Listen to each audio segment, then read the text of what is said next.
Buenas tardes a todos y bienvenidos a este podcast dedicado a explorar los intrincados caminos de la administración pública. Soy Janet Sare Villegas Quiñones, estudiante de posgrado del doctorado en Administración de la Universidad IEXPRO de primer cuatrimestre de la materia Política y Legislación impartido por el doctor Paulo César Álvarez Ruiz. En este espacio nos adentraremos en temas relativos a la administración del Estado. Con respecto a lo que es administración pública, se puede entender que es más que un simple engranaje burocrático. Es el corazón mismo de la gobernanza moderna. Es el conjunto de acciones y decisiones que el Estado lleva a cabo para cumplir con sus obligaciones que tiene con la sociedad. Hoy vamos a profundizar en algunos aspectos importantes de lo que es la administración pública y además vamos a esclarecer algunos conceptos importantes para entenderla mejor. Para ello también es importante saber ¿qué es la actividad administrativa del Estado? En términos simples, pudiéramos decir que se refiere a todas aquellas acciones que el Estado realiza para cumplir con sus funciones y responsabilidades que lleva con la sociedad. Estos conceptos básicos son los vocablos fines, atribuciones, cometidos, funciones, competencia y facultades. También vamos a hablar un poco de lo que son las funciones del Estado, de acuerdo con Martínez 2014, que tradicionalmente se entienden como la idea de la división de poderes y se indica que a cada uno de ellos les corresponde efectuar una función, ya sea legislativa, administrativa o jurisdiccional. ¿Qué son los fines del Estado? Para entenderlo, necesitamos primero saber qué es una persona jurídica y vamos a iniciar con ello. Una persona jurídica es una entidad legal creada por ley para realizar actividades comerciales o tener derechos y obligaciones similares a los de una persona física. A diferencia de las personas físicas, las personas jurídicas no son individuos reales, sino entidades reconocidas legalmente como empresas, organizaciones sin fines de lucro o instituciones gubernamentales. Ahora sí, vamos sobre el concepto fines del Estado. El Estado es una persona jurídica que ejerce el poder soberano en un determinado territorio y que persigue la realización de ciertas finalidades que son determinadas por algunos criterios filosóficos. Algunos ejemplos de ello pudieran ser lograr el bien común, asegurar la vida en sociedad o satisfacer necesidades colectivas. También podemos hablar de lo que son atribuciones o cometidos, que estas son las tareas que el Estado decide reservarse por medio del orden jurídico, las cuales están orientadas a la realización de sus fines. Por ejemplo, preservar el medio ambiente, tutelar a los trabajadores o resolver conflictos entre particulares. También tenemos al vocablo función, que significa cumplimiento de algo o de un deber. Las funciones son los medios de los que se vale el Estado para ejercitar sus atribuciones encaminadas al logro de sus fines. Podemos hablar también de competencia, que es el sistema jurídico que asigna tareas concretas a cada órgano estatal para que pueda actuar legalmente. El último vocablo del que hablaremos es la facultad, que representa la aptitud o legitimación que se concede a una persona física, funcionario o empleado público para actuar según la competencia del órgano por cuenta del que exterioriza su voluntad. Ahora, yéndonos a una forma un poquito más simple de entender cuáles son los fines, atribuciones, funciones, competencias y facultades, podemos decir que los fines responden a la pregunta ¿para qué? Las atribuciones al qué, las funciones al cómo, la competencia al quién, al ente, mientras que la facultad también responde al quién como persona física. Para clasificar los actos que realiza el poder público de acuerdo con las funciones del Estado, se suelen seguir tres criterios, que es el orgánico, el formal y el material. El criterio orgánico dice que un acto es legislativo, administrativo o jurisdiccional, dependiendo de cuál de los tres poderes lo esté emitiendo. Básicamente limita cada poder con un tipo de acto. Por ejemplo, se menciona que todo acto del Congreso se consideraría legislativo, cualquier acto del Poder Ejecutivo, administrativo y lo que realice el Poder Judicial debería catalogarse como un acto jurisdiccional. Sin embargo, el criterio formal menciona que cada uno de los poderes no siempre realiza tareas o procedimientos que coincidan con el nombre que identifica al poder. El criterio material, por su parte, pretende determinar la naturaleza o esencia del acto realizado para clasificarlo en una de las tres funciones estatales. Esto también es un Martínez 2014. Las formas de organización administrativa. Según también Martínez 2014, se dice que es la centralización, la desconcentración o la descentralización. Pero el derecho mexicano vigente establece las siguientes formas de organización pública, de la administración pública. El artículo 90 constitucional menciona la organización centralizada y la paraestatal. A la paraestatal se le divide en organismos descentralizados, empresas de participación estatal y fideicomisos públicos. También son mencionados en la Ley Orgánica de la Administración Pública Federal, artículo 3.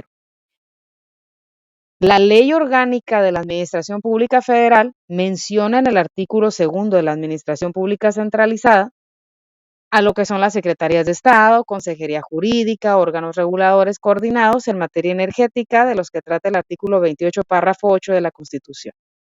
Mientras que a partir del título 3, también de esta Ley Orgánica de la Administración Pública Federal, se trata de la administración pública paraestatal, a quienes definen el artículo 45 de esta ley, por si gustan profundizar un poquito más, ¿verdad? En ello, pues marca todo lo que es cómo se les denomina de esta manera, da una breve definición, además de menciona lo que son sus funciones y quién designa, por ejemplo, los titulares en algunas de estos campos. ¿Ok? Bueno, yéndonos un poquito más hacia adelante con lo que son los conceptos para seguir entendiendo lo que es la administración pública, vámonos por formas de organización administrativa para continuar con ello. Formalmente, de acuerdo a Martínez también, podemos decir que la centralizada es una modalidad donde todas las decisiones y acciones administrativas son concentradas en una autoridad central. La descentralizada se entiende como autoridad y responsabilidad administrativa que se distribuye en diferentes entidades o niveles de gobierno, y la desconcentrada es la autoridad administrativa que se delega a unidades subordinadas dentro de la misma entidad u órgano central. Para ello vamos a dar algunos ejemplos. Por ejemplo, la centralizada podemos decir que el Ministerio de Hacienda y Crédito Público se entiende como centralizada y es responsable de la política fiscal y financiera a nivel nacional, mientras que la descentralizada, un ejemplo de descentralizada en nuestro país, pudiera ser el Instituto Mexicano del Seguro Social, o IMSS, que administra el sistema de seguridad social en México y tiene presencia en todo el país. Determinación de la actividad del Estado. La actividad del Estado, ¿cómo se determina? Nos dice aquí que la actividad del Estado abarca una amplia gama de funciones, desde regulación económica hasta la protección del medio ambiente. Su correcta ejecución es esencial para garantizar el bienestar y desarrollo social en conjunto, general, ¿verdad? La administración pública tiene un aspecto también dinámico. El orden jurídico le asigna tareas concretas a los distintos órganos creados por él mismo y les confiere competencia a los entes públicos. Faculta a determinados funcionarios para actuar en tal o cual sentido. Realizando un análisis de esta concepción, se puede concluir que el derecho administrativo no solo regula la estructura de los entes que dependen del Poder Ejecutivo, sino que también se encarga de las actividades que realizan estos órganos. En adelante viene lo que es nuestro ejemplo, que hemos seleccionado a lo que es el Servicio de Administración Tributaria, mejor conocido como SAT, quien impulsa la recaudación y fiscalización en el país. ¿Qué es el SAT? El Servicio de Administración Tributaria es un órgano desconcentrado de la Secretaría de Hacienda y Crédito Público, con carácter y autoridad fiscal, con las atribuciones y facultades ejecutivas que señala la ley. ¿Cuál ley? La Ley del Servicio de Administración Tributaria, artículo 1. ¿Cuáles son los fines del SAT? El artículo 2 de esta misma ley menciona que el Servicio de Administración Tributaria tiene la responsabilidad de aplicar la legislación fiscal y aduanera con el fin de que las personas físicas y morales contribuyan proporcional y equitativamente al gasto público y de fiscalizar a los contribuyentes para que cumplan con las disposiciones tributarias y aduaneras, de facilitar e incentivar el cumplimiento voluntario de dichas disposiciones y de generar y proporcionar la información necesaria para el diseño y evaluación de la política tributaria. El servicio de administración por peso recaudado y el costo de cumplimiento de las obligaciones por parte de los contribuyentes.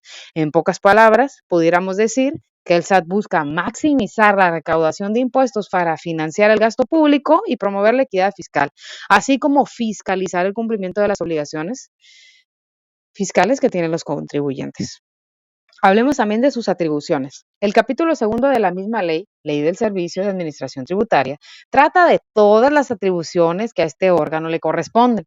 Una en particular es según el artículo séptimo, fracción primera, que dice textualmente recaudar los impuestos, contribuciones de mejoras, derechos, productos, aprovechamientos federales y sus accesorios de acuerdo a la legislación aplicable. En resumen, de sus atribuciones podemos decir que se encuentra la administración y control del cumplimiento a las leyes fiscales, la emisión de regulaciones y disposiciones en materia tributaria, atención y asistencia a los contribuyentes, así como la fiscalización de los ingresos y gastos que se declaran. También podemos hablar de las funciones del SAT, que se encarga de recaudar impuestos, combatir la evasión y elusión de la educación tributaria entre los contribuyentes.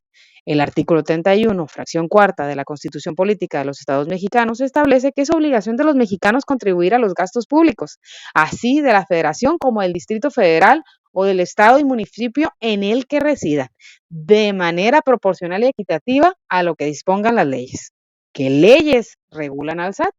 La Ley Federal de Transparencia y Acceso a la Información Pública, la Ley General de Protección de Datos Personales en posesión de sujetos obligados, la Ley General de Sociedades Mercantiles, la Ley de Transparencia y Acceso a la Información Pública, la Ley del Impuesto a los Depósitos en Efectivo y muchas otras leyes más tienen que ver con las funciones que realiza el SAT.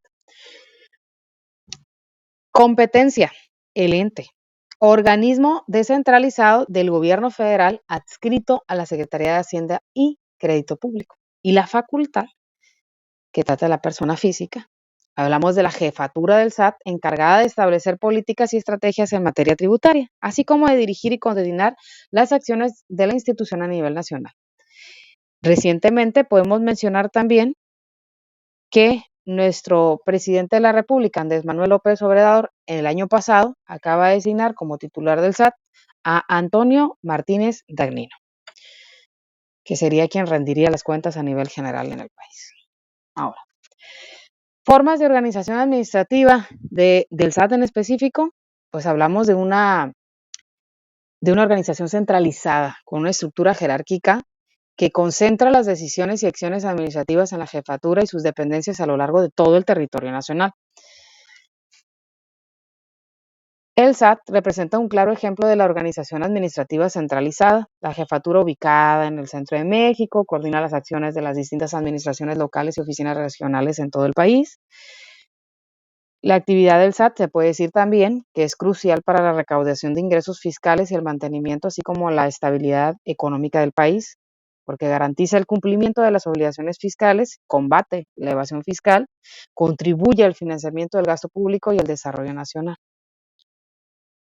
También podemos concluir, ya en cuanto a la administración pública, a los conceptos que dimos, que es mucho más que un conjunto de trámites y procedimientos. Es el motor que impulsa el logro y bienestar de la nación. Espero que este breve recorrido por sus principales aspectos haya sido esclarecedor y que los motive a profundizar en este interesante campo. Gracias por acompañarnos en este viaje por las entrañas de la administración pública. Nos vemos en la próxima transmisión de su canal favorito, EducaBC, por Janet Villegas.